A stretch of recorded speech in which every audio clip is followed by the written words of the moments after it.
Okay, here we go. Sorry for the delay, everybody. I was having microphone issues, and you know what? Audio is a big deal. So we got it sorted out. We're live now, at least according to the YouTubes.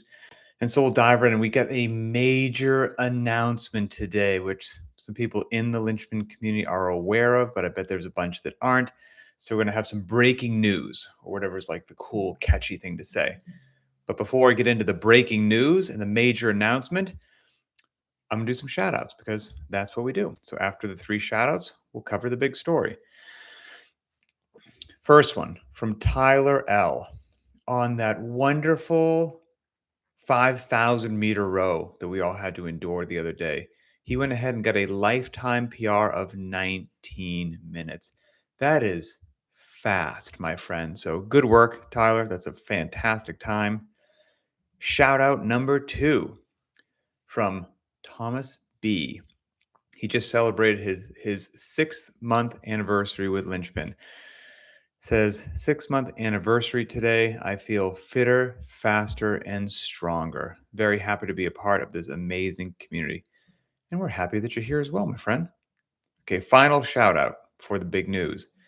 From Matthew T.A. This was on when we did Nasty Girls a while ago. I took a screenshot of this and I've got so many of these screenshots just saved on my phone. I get around to them. When we did Nasty Girls a while ago, 3 rounds for time, 50 air squats, 7 ring muscle ups, and 10 hang power cleans at 135 pounds for the men.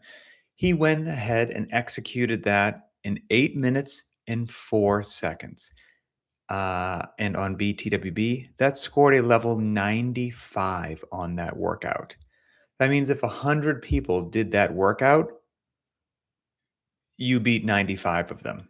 Like that is scorching fast. So anyway, congratulations. Well done. Okay. On to the big news, the major announcement. This was posted in the Linchpin private Facebook group and in the Linchpin squad in the BTWB app. But long story short, all the varied not random cycles that have existed, and they're generally like 30 bucks a pop, and they're amazing. They could be anywhere from like 6 weeks long to 12 weeks long. They are now going to be free for the Linchpin community. If you are a part of the Linchpin private track, you are going to get access to those varied not random cycles for free.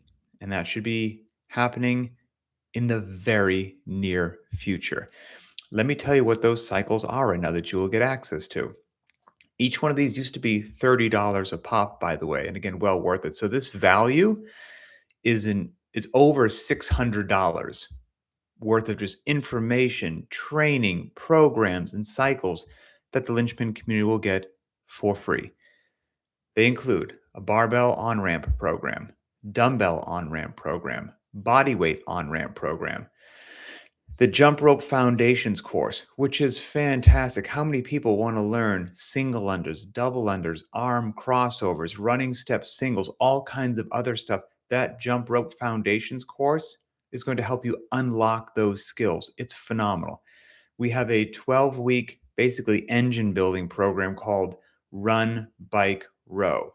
It's crazy. So it's 12 weeks long, build your engine. And the cool thing about that program is you get to choose your own adventure. Like each day will give you the run option, the bike option, or the row option. So you could do the whole 12 weeks and just focus on rowing or just focus on running or the bike. Or you could choose a different one each day. It's a phenomenal program. Then there's a whole bunch of programs under the Get Your Firsts. Get Your First Strict Pull-Up program.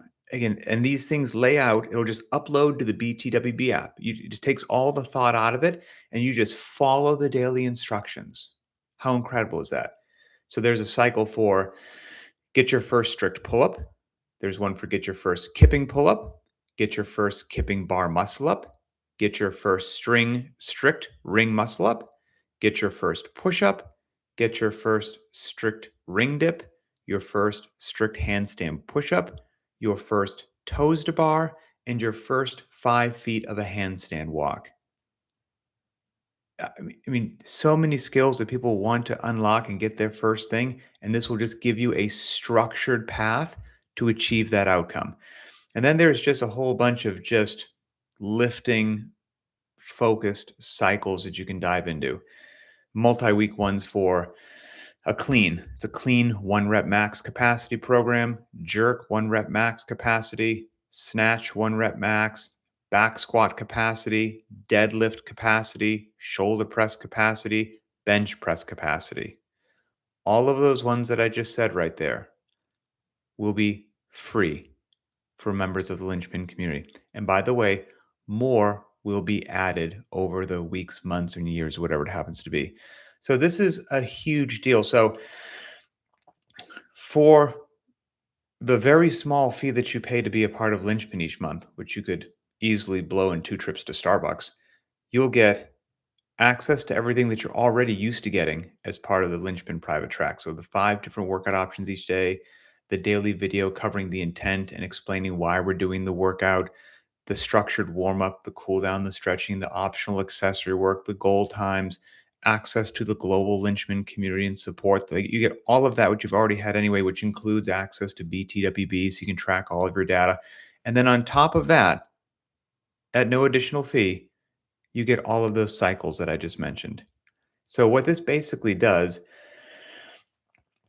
it just unlocks a whole lot of side quests, to be honest. Like people enjoy side quests, right? It's just human nature. So now you can be doing Linchpin or whatnot, and you're like, you know what? I just want to have a side quest of this 12-week run, bike, row program. I'm going to just dip my toe in the water in that because that sounds like a lot of fun. Or you know what?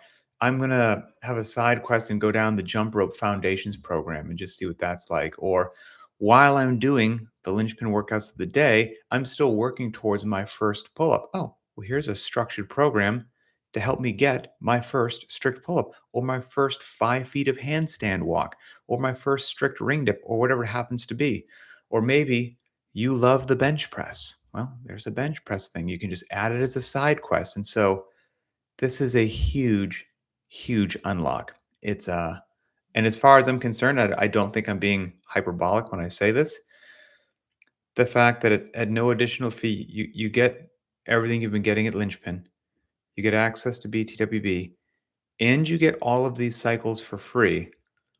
I'm actually not aware of anything else out there in like the fitness space that gives you that kind of value and bang for your buck. And so, needless to say, I mean, people are over the moon stoked about it, and rightfully so. So, keep your eyes peeled for that. That should be going live sooner rather than later, which is pretty awesome. So, tell your friends, brag about it, tell your friends, get them in the community. All right, so let's dive into the questions for today. I covered the VNR cycles, which will be for free.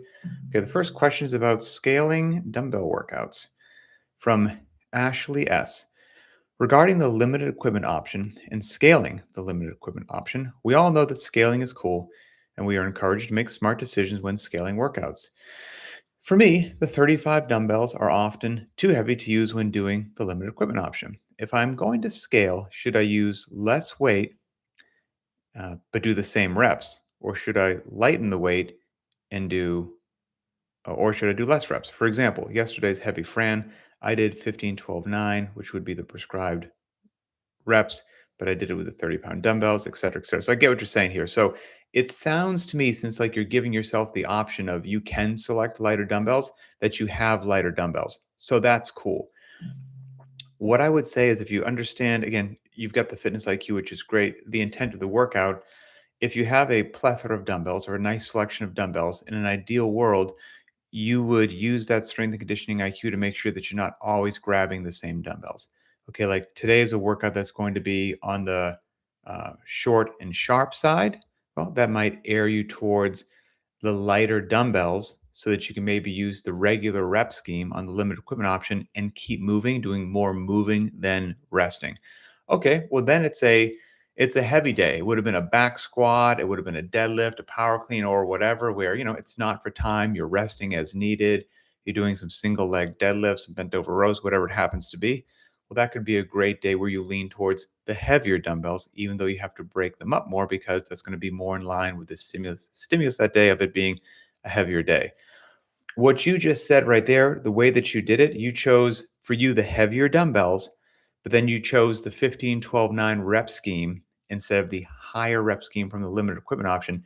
If you did the 15-12-9 unbroken on that heavy Fran experience, then I would say the dumbbells that you chose were too light. Okay. But if you chose those heavier dumbbells and you had to break up the 15-12-9 for the stimulus that we were going for on heavy Fran, I think you nailed it. If you could take those dumbbells and you rocked the 15-12-9 unbroken each time, then you probably should have stuck with the higher repetition range of the limited equipment option. So hopefully that helps. Next question from Chris B. Looking back, which episodes do you feel your advice was wrong, incomplete, or something you would not stand by today, and why? So Chris wants to know, when in my life have I been wrong? According to me, never. According to my wife, 20 to 30 times a day. Um, no, I mean, I'm being silly. Obviously, I've been wrong an astonishing amount of times. You know, okay, things that I would either change a little bit or is incomplete. Um,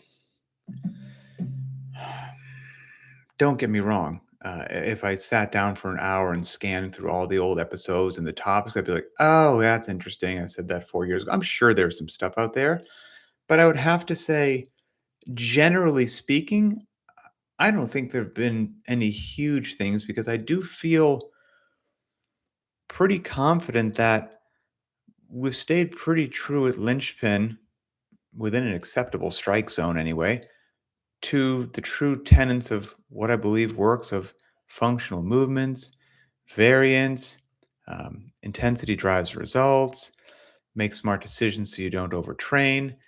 And now some of those things have evolved. Like I think these days, if you rewound the clock and looked at Lynchpin 10 years ago, I think we put in more strict work these days than we did back then. I think that was a and that but that wasn't going against what I recommended back then. I think I saw the value in programming it more frequently and the benefit. I think that's just been an evolution.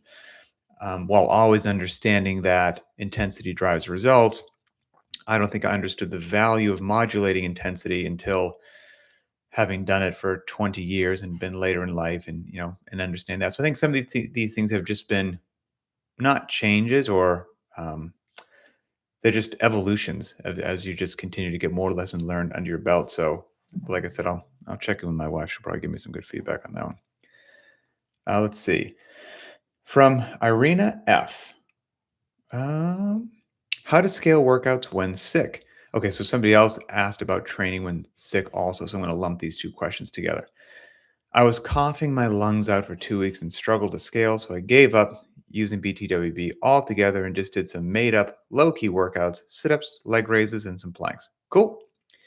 For example, last Wednesday, we had pull ups, the suitcase carries, and bike intervals. How would I turn that into a moderate paced chipper? Or would you recommend not doing a workout at all and just the warm up and accessories? So, this is not medical advice. I am not a physician, in case that was revolutionary to anybody. I will just tell you what I do when I'm sick. When I'm sick, it depends upon what sort of sickness I have, but I generally do work out.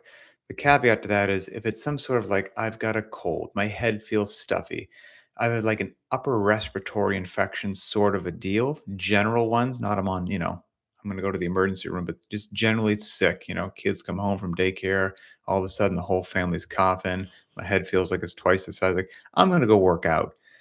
I may do just what you're saying. I may lower the load. I may lower the intensity, keep a conversational pace, but I'm going to go, I'll squat a little bit less, whatever, but I'm going to get under some load. I'm going to move my body. I'm going to get a little bit of a sweat going on. If I have a sickness that is like something is being expelled from my body at a rapid rate, either on the northern end or the southern end, some sort of a vomit or other things, I'm probably not going to work out. That's going to be kind of where I draw the line there personally. So the workout that you were talking about the other Wednesday, what one was that? Let me see here. So you are talking about, was it The farmer's carry or with pull-ups, with pull-ups, with pull-ups. Let's see here, stand by. Oh, gotcha. 10 down to 1 of the L-sit pull-ups, and then you do a suitcase carry and a bike sprint. Okay, 2 minutes rest between each. Okay, so that one had built-in rest, and the times on the bikes were short, right? So that's going to be you do the gymnastics work, it's L-sit pull-ups, it's difficult, it takes the time that it takes. You do these carries, but then when you get on the bike, it's time to burn it down because you get 2 minutes rest. So there's built-in rest. How would I recommend modifying that to make it a moderate pace chipper? Honestly, really simple. I would just remove the 2 minutes rest, cram the whole workout together, and change the pace on the bike. Because what made that thing such a high intensity deal was the effort on the bike. So now take the rest periods out. You're going to be in the gym less time. And now when you hop on the bike for that distance or time, you just pedal moderately. A moderate a moderate pedaling on the bike makes it a moderate experience. Pedaling as if the devil is chasing you and needing a rest period afterward changes the game entirely. And you could also, depending upon how you're feeling, you could knock down the difficulty of the upper body pull.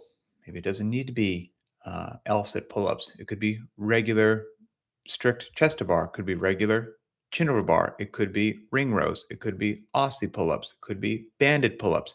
And so we could knock that down. On the suitcase carry, you could just go lighter. So you've got limitless ways that you could do that and turn that into kind of an easier chipper that you just want to go out there and move your body. Okay, let's see. Liliana B. Explosive movements. I'm starting to think that my high box jump days are over. Some days I can manage a 16-inch jump, but the landing, even on a soft box, is painful. So my solution has been to go with 12-inch jumps, even though they are very easy. But I feel like they won't hit the right stimulus for the day, whether that is explosive movement or building up my cardio capacity.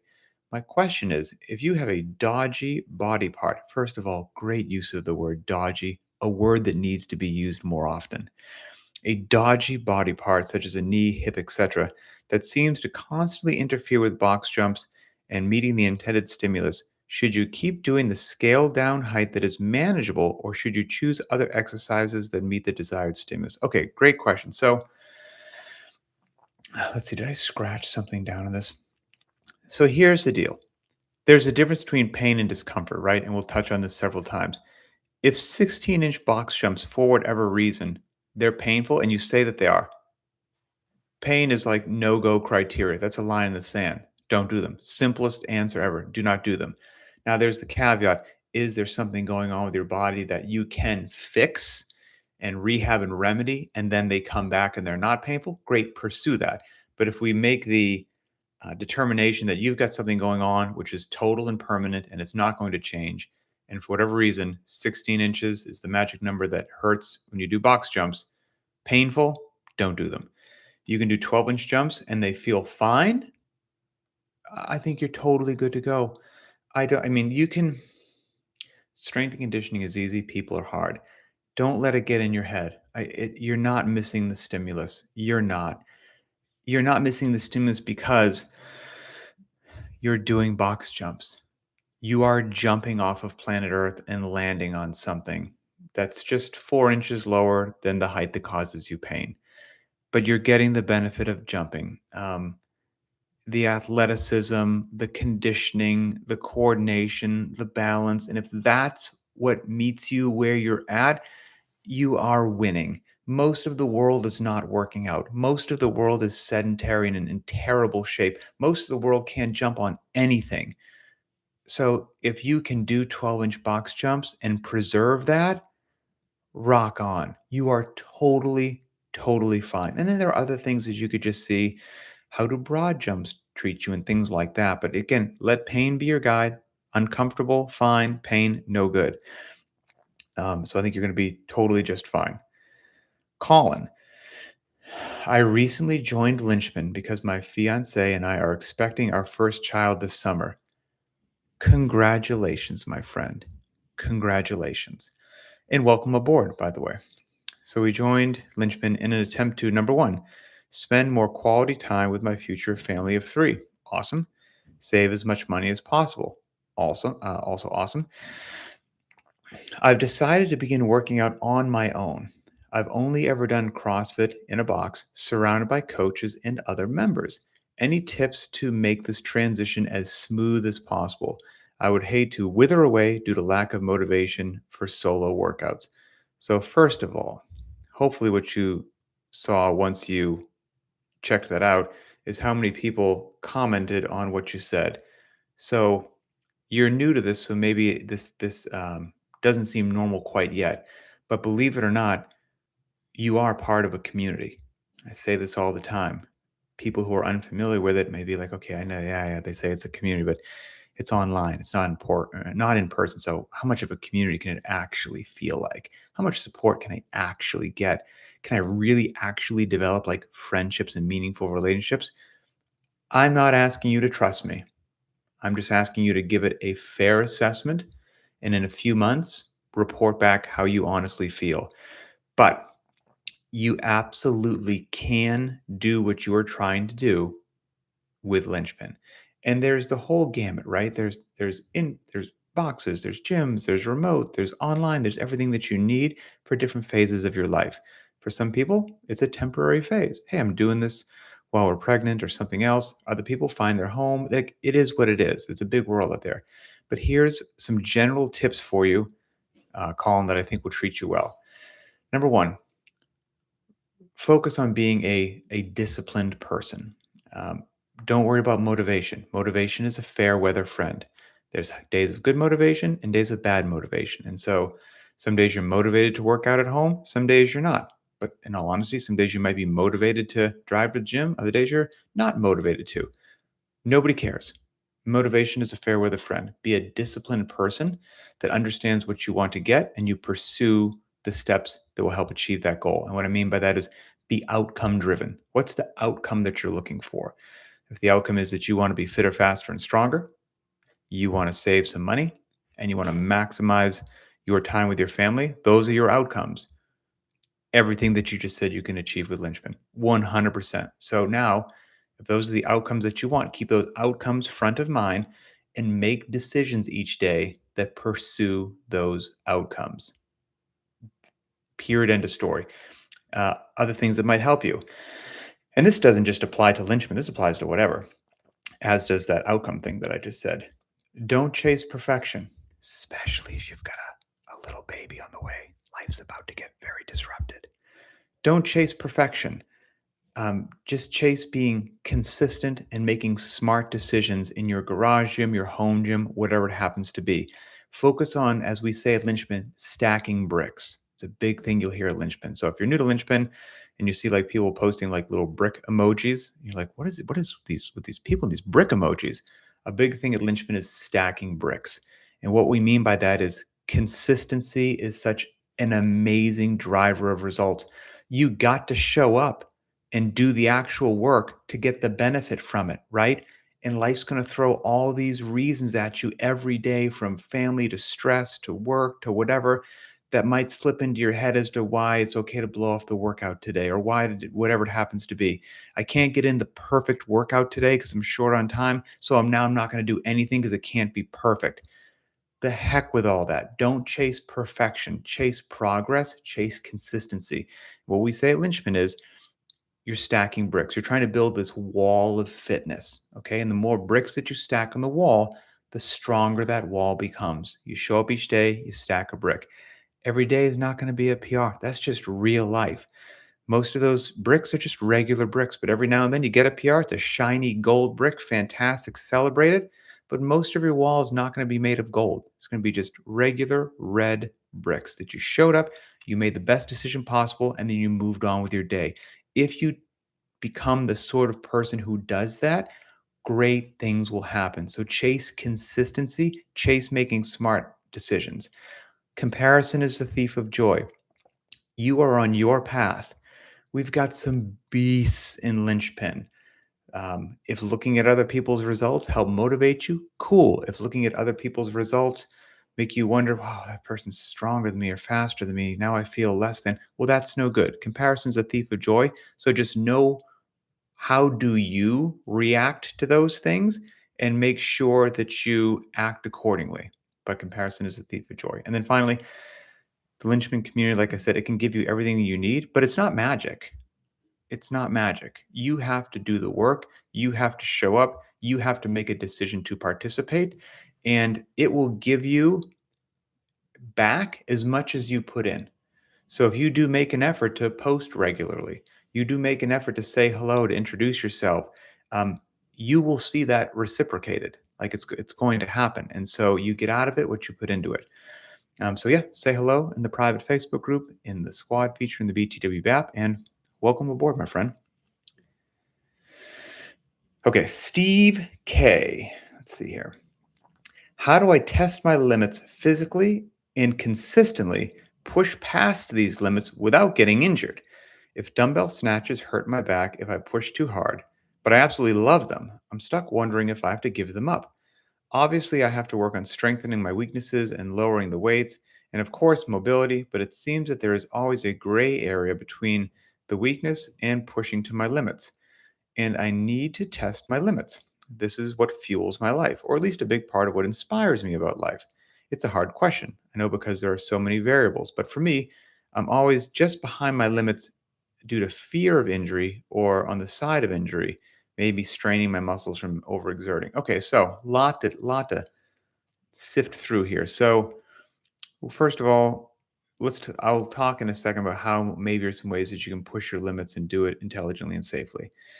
The dumbbell snatches, you say that they hurt your back if you push too hard, even though you love them. So you're wondering, do you have to give them up? So that just depends upon why that is happening. Is it a technique issue? Is it a um, is your low back weak and needs to be strengthened, and doing repeated dumbbell snatches is so demanding of the low back that a weak low back then produces this pain in you. So if there's something that you can figure out and dissect and remedy, and then dumbbell snatches don't hurt you anymore, then great. However, if we're having an honest conversation, uh, yes, I see in the YouTube comments, did I miss the major announcement? Yes, it's one of the first things that I said. So you can go rewind back to the beginning, you'll hear it. Um, if it's something which can be corrected, great. Dumbbell snatches are on the table again. But again, you know what? Sometimes life's not fair. You might have something going on to an injury or something which happened previous in life, and it just ain't gonna change.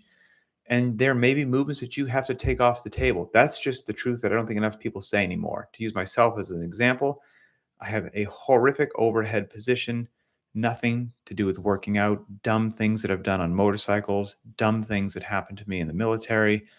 I've got, a total hip replacement and a broken pelvis due to things that happened in the military. Like, these are things that no amount of like rolling around on a lacrosse ball is going to change. It is what it is. So there are things which I just can't do anymore. I don't do barbell snatches anymore. The pain that it causes to my shoulders and neck based upon dumb things that I've done in my life, those are just off the table. Even at lightweight, they're pretty much off the table. Every now and then I might roll the dice idiotically, but there might be some things like that. So just assess yourself in a real manner, whether it's the dumbbell power snatch or whatever it happens to be, and then make smart decisions based upon that. Ways that you could potentially test your limits. Again, there's a difference between pain and discomfort. We chatted about this earlier, right? Discomfort, great. Pain, we want to avoid that. Well, there could be some ways that you could test these limits in an environment which it would be profoundly difficult to injure yourself, such as your friend and mine, the air bike. You want to test your limits of dealing with discomfort, probably not going to injure yourself in the air bike. Do a good warm up, and every 3 days, walk into the gym. Every third day, walk into the gym and do this. You'll do it, you get 2 days rest, do it again. And you can just do this before or after the workout as just a little side quest. You're going to hop on the air bike, and for 1 minute, you're going to pedal at a set RPMs. The first time you hop on the bike, pedal 60 RPMs for 1 minute. Write down a little note. How did that feel? Would you say that was an level 5 out of 10, 6 out of 10, whatever it happened to be? 3 days later, hop on, 1 minute at 65 RPMs. Make some notes. 3 days later, 1 minute at 70 RPMs. It's not going to take a long time for this to get very, very spicy as you get to trying to maintain for 1 minute 80 RPMs, 85, 90, 95, 100. At some point in time, you will crash and burn. When you crash and burn, did it happen in the first 30 seconds, in the last 15 seconds, whatever it was? And then what was the last, let's say that you crash and burn at 100 RPMs, can't hold it for 1 minute. 3 days previous, you held 95 RPMs for 1 minute. Barely, but you did. Okay, rewind. Go back and now every third day, do the 95 RPMs until you do that, until you get so comfortable in that discomfort that you know you can hop on the bike and hold that. Then go back and test the 100. You could play this game in several other ways as well with a very low chance of injury, and you will absolutely test your level to endure discomfort and pain. The other thing that I will say is, during actual just regular mixed modality workouts, with whatever the movement happens to be, again, you're not looking to push yourself to the point that your form degrades and you're now being unsafe. That your spine looks like a defecating dog in the backyard where you're doing deadlifts. We're not looking to do that. But most people don't get to that point. Most people break sets of whatever it happens to be, um, not because their form has degraded to some horrific part. It's just because their body can't process the oxygen needed. They're like borderline hyperventilating. They drop the barbell. Okay, that's not a safety issue. Your body's just trying to suck in some oxygen to move the weight again. The last rep moved perfectly fine and safe. It just became so uncomfortable that you dropped the barbell. So maybe, again, not doing poor form, but you can allow, and people do that because they have in the back of their mind, well, I know the time's running. And so I'm going to break right now because I feel the wave coming. And if I push for another few reps, then I'm going to have to take such a big break before I pick up the barbell again, that I'm going to get a slower time overall than had I taken this intelligent break right now. That happens all the time. Well, for a while, you say, you know what? Screw the clock. Screw the clock. I don't care if this workout's slower than the last time I did it. What I'm going to do today is I'm going to experiment a little bit. I'm going to hold on to the barbell, again, moving well, for a bit longer than I traditionally would. And if that causes me to take bigger breaks, oh well. But I'm going to learn my limits and what I actually have in my body. And you know what? You'll learn one of the two things, that you do have to take a big break because you bit off more than you can chew, or maybe you'll actually recover a bit quicker than you thought, be on the barbell faster than you thought, and be like, wow, I thought I always had to break a 2159 in this manner, but I broke it. I took bigger chunks today and I actually felt pretty good. But I've never done that before because I was scared to get a worse time. So if you just don't worry about the clock for a bit, you can probably do some intelligent experimenting and see how you feel. Okay. Matthew S. Hi from France. Hello. Let's take the numbers from here. Okay, so we're going to play a little thought experiment. This is not real life. This is a thought experiment from Matthew here. It seems that roughly 3 million people are members of a fitness gym and 6 million are running at least once a week. From a pure public health and fitness perspective, would you rather have 3 million gym goers start doing CrossFit or the 6 million runners train for high rocks? Well, I mean, I think obviously that you're going to become fitter, faster, and stronger and more well conditioned overall by doing CrossFit. But in this situation that you've painted me into the corner in, um, at least in high rocks, you are still doing like wall balls and farmers carries, and you're doing good stuff there. So like, are there lunges in there too, or sled push? There's good stuff in there, and I'm going to get 6 million people. So 3 million more people are now going to get off the couch and do something like more well-rounded than what they were doing. I'd have to go with a higher number on that one, just for the greater good of them all. Justin G. My wife is due with our third kid in August. Congratulations, my friend. Since she is a military officer, we have moved every few years, and hence our fitness environment has been different for each pregnancy. Was there anything Emily changed from pregnancy to pregnancy for her fitness? And Pat, was there anything you changed for your fitness during that time? So, yes. And I forgot to get you stuff for the second part of the question. But, Justin, here's 2 episodes of Linchpin Conversations that you should listen to, and it's Emily talking about her pregnancy experience. First one, Linchpin Conversations, episode 141, entitled The Pregnancy Edition. The next one is Linchpin Conversations, episode 156, entitled The Pregnancy Edition, Part 2. Then, what I forgot to get you is if you go to Varied Not Random on YouTube and then type in there fitness as a parent or newborn or toddler, there's two episodes that Adrian Bosman and I did. And one of them, I think, was when my daughter was 6 months old and like my lessons learned over the last 6 months. And one, I think, when she was 1 or 2 years old and what I had learned since then. So check those two out. Those are on Very Not Random. Ike says, just a comment. Thanks for the excellent program. You're very welcome, my friend. Thanks for your consistency. I've done the 6x400 meter repeats only twice. And this time, my slowest time was 2 seconds faster than my previous. My quickest time was 4 seconds faster than the previous. So basically, a 21-second, a lot of numbers there, a 21-second overall improvement. 21 seconds overall improvement on a 6x400 meter repeat workout is a very big improvement. So, congratulations.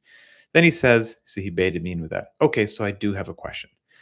Let's say that you are sick of the bike and the rower, and Mother Nature is not cooperating outside.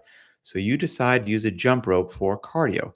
I listened to the Varied Not Random with Chris Rawlings about jumping rope, but I'm wondering about an effective way to utilize the rope for days like the 6x400 meter efforts.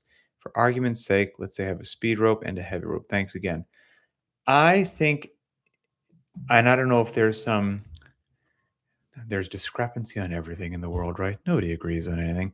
But I think a general guideline is if you're looking to replace a 400-meter run with jumping rope, I believe it is 180 running step singles is a good metric for that.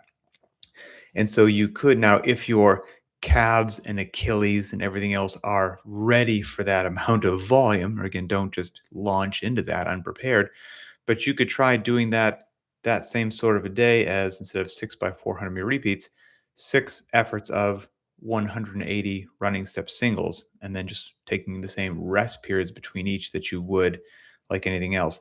See how that stimulus treats you, see how that time domain treats you compared to what you would do compared to running. And then you got fitness freedom, right, my friend? So you could then wiggle it up or wiggle it down a little bit to maybe just optimize for your capacity there. Maybe if you're like, I would have run a little bit longer, well, then maybe you make it a time domain thing. Maybe you're going to do as many running step single unders, AMRAP 2 minutes or AMRAP minute 45 or minute 30 or whatever you like your 400-meter run ish thing is. And, so you could do it that way, or you could do just the set 180 if you were looking for what seems to be a good apples to apples comparison. Let's see. Ryan J. I've got a couple of questions. Sorry for being greedy. Ryan, how dare you? Number one, I've seen some linchpin complexes, for example, linchpin complex 2 and 5, have been programmed in the accessory work. Is there a list of these complexes somewhere, or will we see more in the future? Yes, there is a list. And will you see more in the future? Most likely. The list is not public access. That's on a shared document that myself and Mateo has when Mateo comes up with the accessory work. But I can get with him and maybe we can just copy and paste linchpin, the various linchpin complexes that you see as part of the accessory work in the private Facebook group or the BTWV squad if you just want to check them out. And number two, due to a mountain bike crash and back injury, first of all, ouch. Sorry to hear that. I struggle to handle the volume and intensity of some workouts without my back putting me out of action for a few days, but I can usually handle one or the other. When you say one or the other, do you mean intensity or volume, but just not both? For example, a 5 round workout with 10 deadlifts per round at 60 kgs. I could comfortably do the full reps at 42.5 kgs, but maybe only 5 reps if it was 60 kgs. In your opinion, is it best to preserve the rep range or the loading when scaling a workout? Thanks and hope that makes sense. I think that does make sense. And I think that, um, was it Liliana that asked earlier about scaling the limited equipment option? No, it was Ashley. So I would say it's similar to the answer that I gave to Ashley, which is using your strength and conditioning IQ Well, first of all, like pain's no good, right? You got something going on from an accident that you had. We want to avoid pain. Discomfort, working out involves discomfort, but pain, no good. Uh, I would make sure that you are hitting relative to your capacity, low reps at a heavy weight based upon your capacity, which might be, sets of 5 at 60 kgs, and then moderate reps at a moderate loading relative to your capacity. So sets of 10 at 42.5 kgs. It shouldn't always be one or always be the other. And so if a heavy deadlift day comes up, and maybe everyone's doing 7 by 1, and maybe based upon what you have going on with your back, I'm just spitballing here, you do what's right for you. Based on what you have going on with your back, you can't lift heavy enough for a single to get what you feel is like the proper stimulus of a 7 by 1 deadlift. But what you can do is you can do a 5 by 5, right? And doing that at 60 kgs based upon what you have going on with your back, like that's a heavy day and you rest 3 to 5 minutes between each set. That's cool. And then you have another day where it's a 21-15-9 workout or a 5 sets of 10 workout. And now we want to have it be at what would be for most people quite a submaximal load. And you knock it down from whatever the prescribed is to a loading for that rep range that you can do, like a 42.5. I see no drama in that in any way, shape, or form. But I would love to have you intelligently make those decisions so that you're getting both. And it's not, I always make the same decision each time. I always knock down the reps and use 60 kilos, or I always keep the reps and use 42. It'd be nice to have both of those in your fitness repertoire, if you will. Oh, Kyle H asked about training when sick. Okay, so that was where that came up previously. So we covered that one. Okay, that was from the private Facebook group. Now we are going into the Linchpin squat and the BTWB app, and I'm going to take a small drink of water. All right. From Poppy W. Hi, Pat. Hello from the Cotswolds in the UK. The Cotswolds. I'm going to have to look up on a map where that is, but hello, right back at you. Been working out with Linchpin every day since October and thoroughly enjoying it. My modest home gym has a small footprint of 3 meters by 4 meters, which is 10 feet by 13 feet. How very kind of you to give both the metric and us, good old American measurements there. Okay, so a small footprint. And I'm fully able to make use of it thanks to Linchpin workouts, the daily, weekly videos, and my fitness IQ. Very cool. I could go on a side tangent about how much I love that. There's just such a more is better disease, not only with like training volume these days, but you need all the gear. And it's like, you don't. That was one of the coolest things about CrossFit was like the garage gym revolution. And with a small space, limited gear, and the correct training methodology, you could become a beast. So I love what you got going on. I have a question about modifying carries. So probably like farmer's carries, suitcase carries, etc., and walking lunges to suit the small space.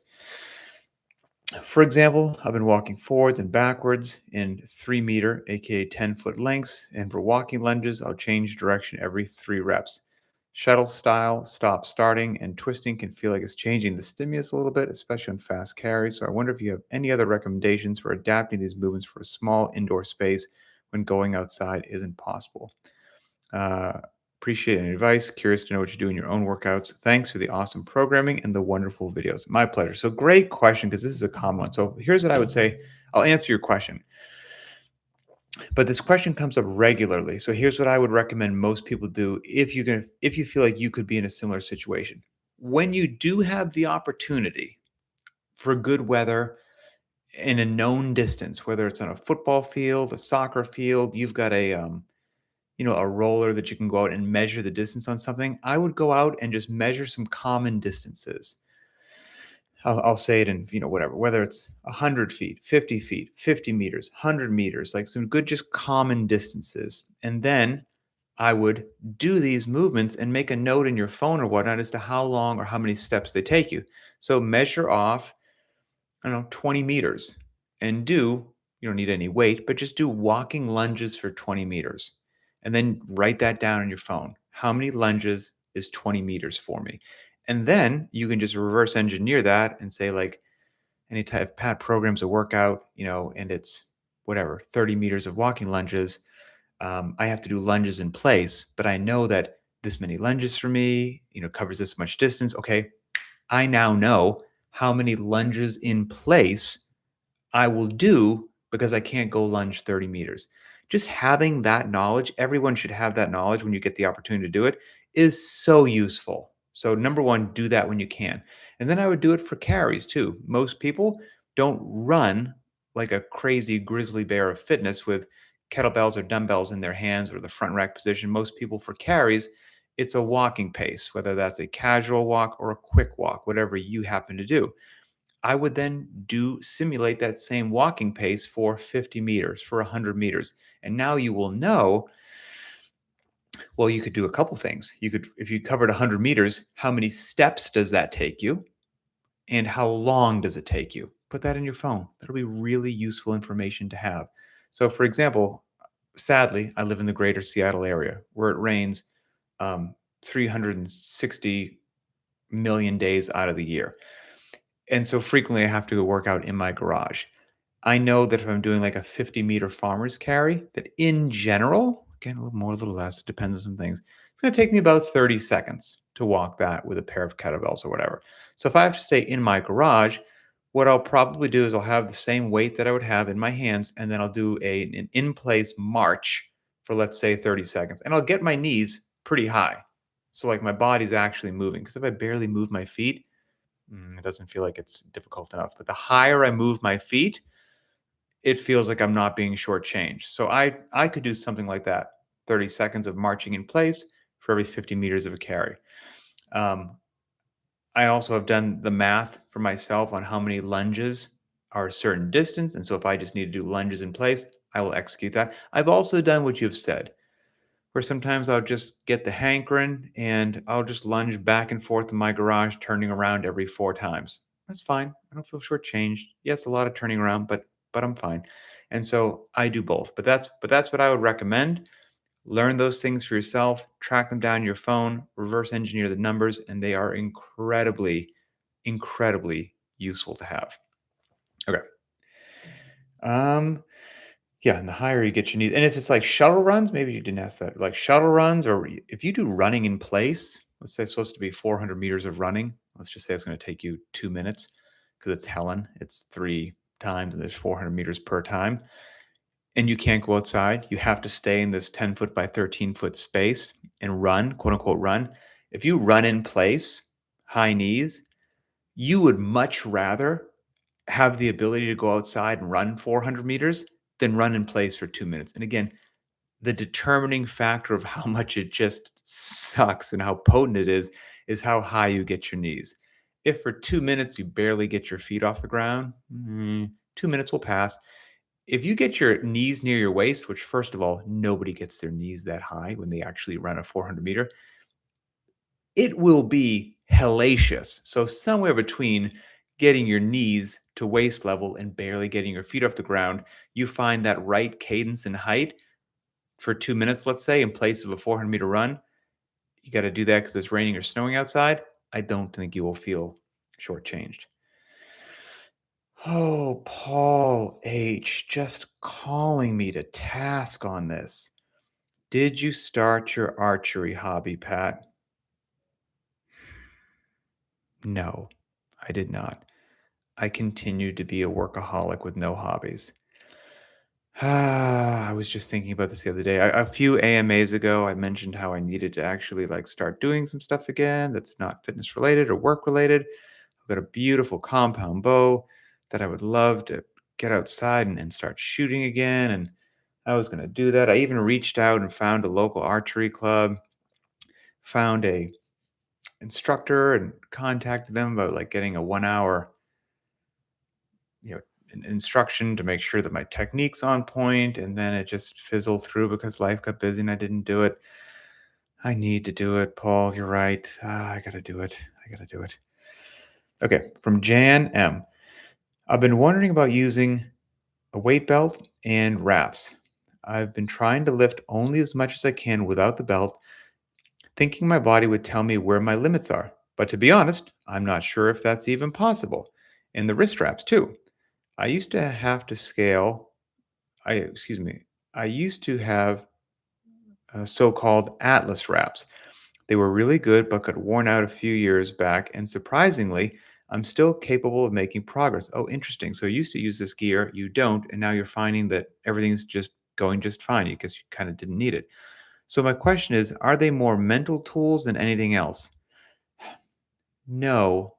Wraps, belt, and things like that, they're both. Like there's a mental component to them, and some people can feel stronger or whatnot with them, or some people negatively might become over dependent on them and feel that they can't work out and can't lift without them.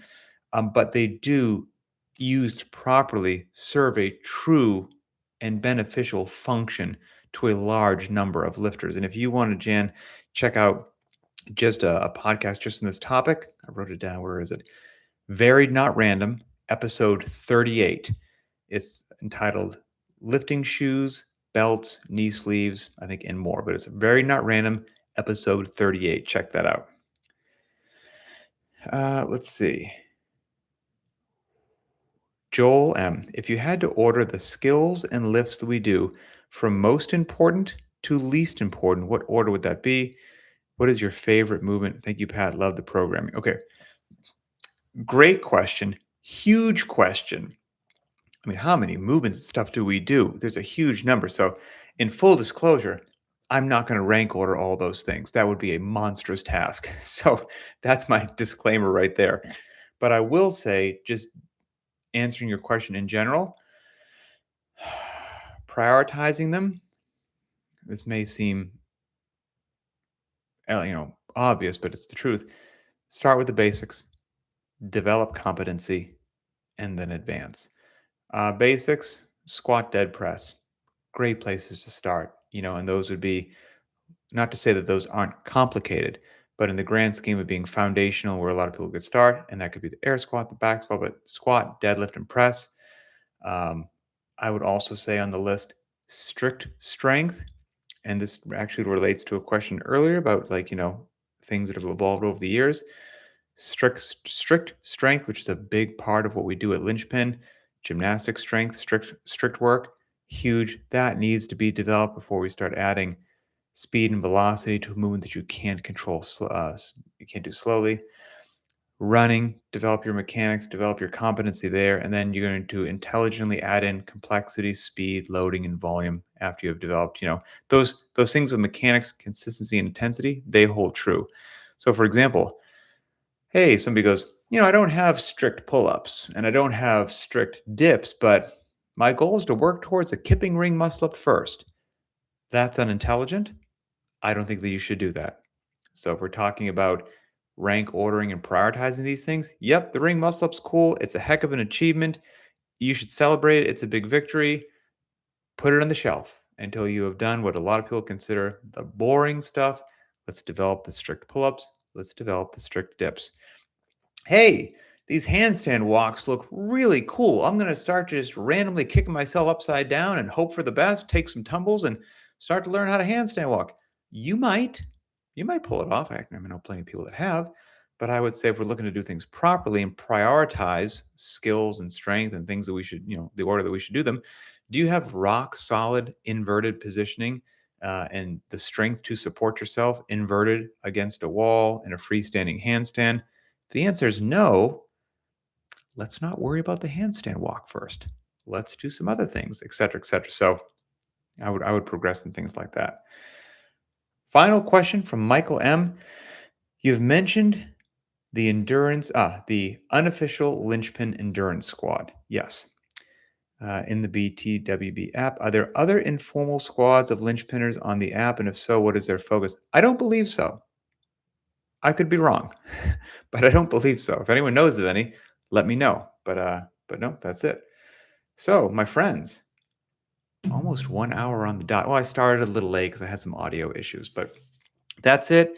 If you're looking for what the big news was, you got to rewind to the front. It was one of the first things that I covered, and it should be a blast. It's a huge unlock for Linchpin. Like I said, it's like over a $600 value. It just gives you unlimited side quests. It's going to be really cool. So that's it, everybody. It's a rest day for most of us. I encourage you to take it. I cherish my rest days. Thanks, everybody, for being awesome. We will continue to just be a community that endeavors to make smart decisions, that truly supports one another, and focuses on fitness. So that's it. Have a great day.